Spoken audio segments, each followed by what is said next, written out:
É um prazer poder estar aqui. Muitos não me conhecem, mas quando nós trabalhávamos juntos com Maringá, eu era presidente da Sociedade Socorro Destaque, eu trabalhei com muitas irmãs aqui, muita saudade de todos vocês. Eu vou começar com uma história. Duas amigas, elas ouviram falar de um shopping de maridos. E elas estavam muito interessadas porque lá dizia que você poderia escolher um marido de acordo com as qualidades. E elas, muito curiosas, né, falaram, nós vamos. Então elas chegaram lá e logo perceberam que naquele shopping havia 5 andares. Mas havia uma regra muito importante que elas tinham que seguir. Uma vez num andar, você jamais poderia descer e voltar, né, para o andar de baixo. Muito bem. Então elas começaram, quando chegaram no primeiro andar, lá estava escrito bem grande, aqui os homens deste andar são muito bonitos. Elas olharam e falaram, é pouco, né? Não quero só bonito. E nós temos, imagina, é só qualidade. Nós temos ainda 4 andares, é hoje. Então elas chegaram, foram para o segundo andar. Quando elas chegaram lá, dizia, os homens neste andar são bonitos e trabalhadores.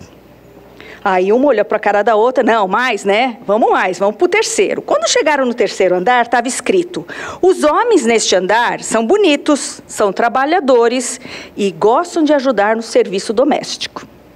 Uma olhou para a outra, né? A mais preocupada, falou, não, para mim tá bom. Ela falou, mas a outra falou, já não falei para você que tem mais 2 andares? Vamos, a gente precisa de mais qualidades. Então, elas foram para o 4º andar. Quando elas chegaram no 4º andar, estava escrito, os homens aqui são bonitos, são trabalhadores, gostam de ajudar no trabalho doméstico e são excelentes pais. A mais preocupada falou, para mim, basta. Eu acho que está excelente essas qualidades. E a outra mais animada, né, falou, não, tem mais um. Você imagina o que vai vir agora. Então, elas chegaram no 5º andar e assim que o elevador abriu, estava tudo vazio. E então, elas encontraram uma placa bem grande, escrito o seguinte, esse andar serve somente para provar que é impossível satisfazer as mulheres. Por favor, siga até a saída e tenha um bom dia. Me veio no ato, quando eu li essa história, uma frase do nosso profeta falecido, Thomas S. Monson, que diz, precisamos desenvolver a capacidade de ver os homens e as mulheres, não como eles são no momento, mas como eles podem vir a se tornar.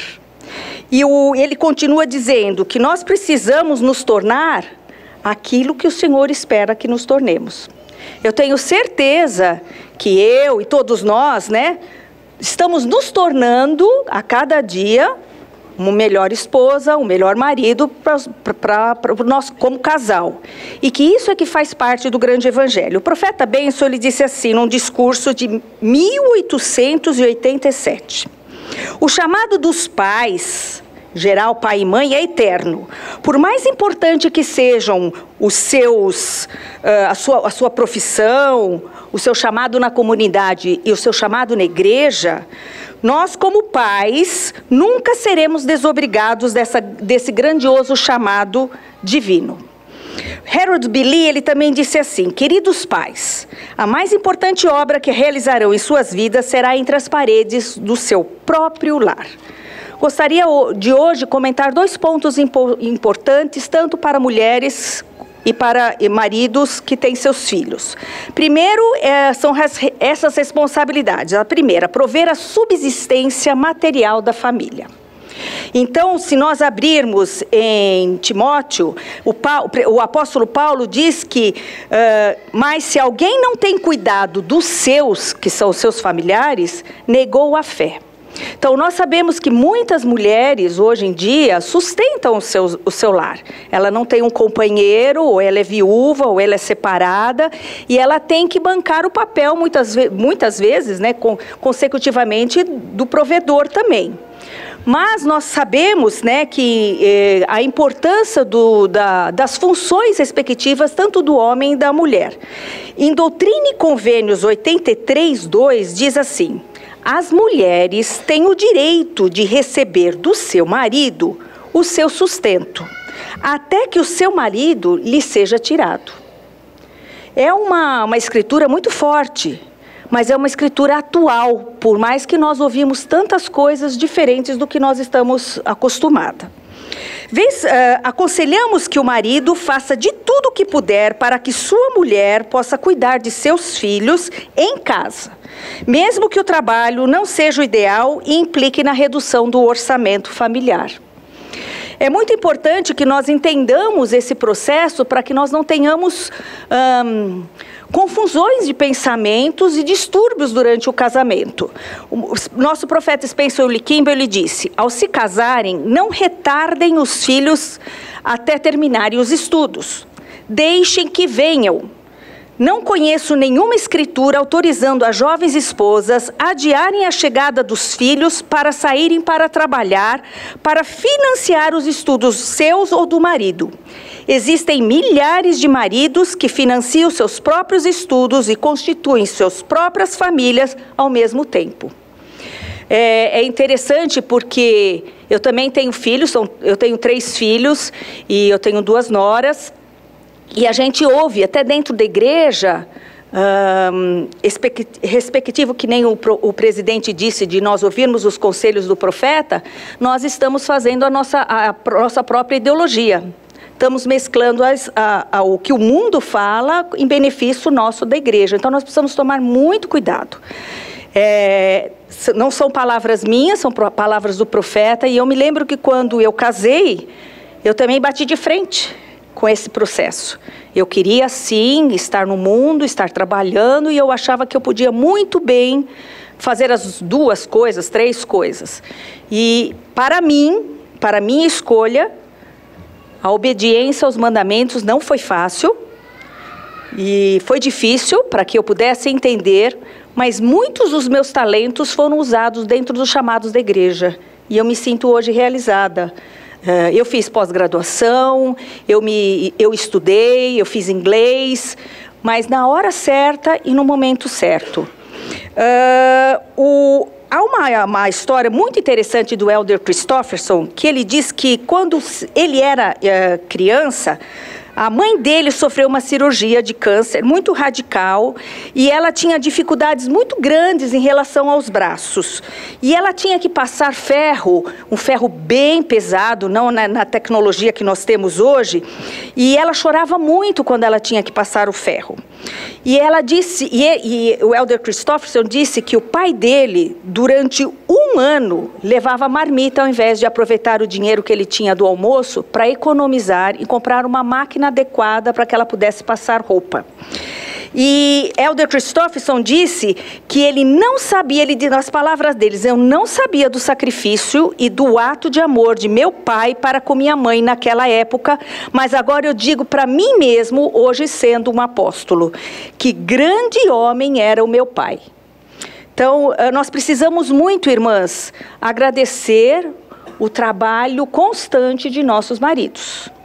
Às vezes pode parecer, em comparação, né, que nós não devemos fazer pouco em relação do que você deseja, ou do que você gostaria, ou do que você merecia, mas no momento, graças ao seu esforço e a sua conduta correta, e o seu apoio ao seu marido, tenho certeza que as coisas vão melhorar e que as coisas podem realmente ter uma visão diferente. Eu me lembro que quando meu marido vinha em casa e ele ainda fazia faculdade e eu já era formada, e nós tínhamos uma criança pequena e não tínhamos dinheiro, muito dinheiro, não que temos hoje, mas eu digo, não tínhamos muito dinheiro para as coisas que nós precisávamos. Meu marido às vezes chegava em casa e ele tinha que ir para a faculdade e ele falava imediatamente para mim, eu vou ficar em casa para te ajudar. E eu falava, não, vai embora para a faculdade, vai crescer educacionalmente, porque nós aqui precisamos do seu progresso. Então ele falava assim, então não vou nem parar em casa do trabalho, eu vou tirar. Eu falei, não, para aqui. E eu vou estar te esperando quando voltar.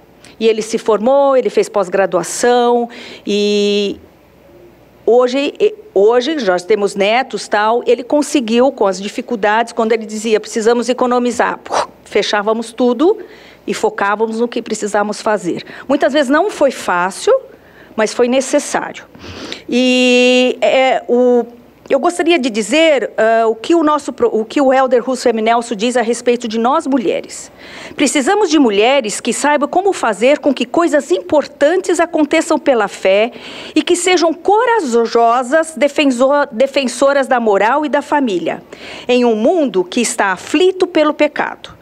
Precisamos de mulheres que sejam dedicadas a orientar os nossos filhos e que sejam dedicadas a orientar os filhos de Deus ao longo do caminho do convênio rumo à exaltação.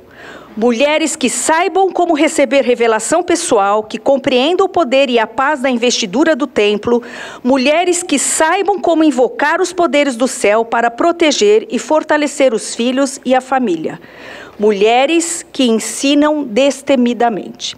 Eu gostaria de prestar o meu testemunho e dizer para vocês que nós temos o nosso papel como mulheres e vocês como homens, e nós precisamos respeitar esse processo. Lógico que as coisas devem ser conversadas a dois e que cada família tem uma visão. Isso é muito importante que nós observamos, mas nós devemos ter coragem de defender a verdade e a retidão e ensinar corretamente os nossos filhos no Evangelho. Eu gostaria de prestar o meu testemunho a todos vocês, humildemente, em nome de Jesus Cristo. Amém.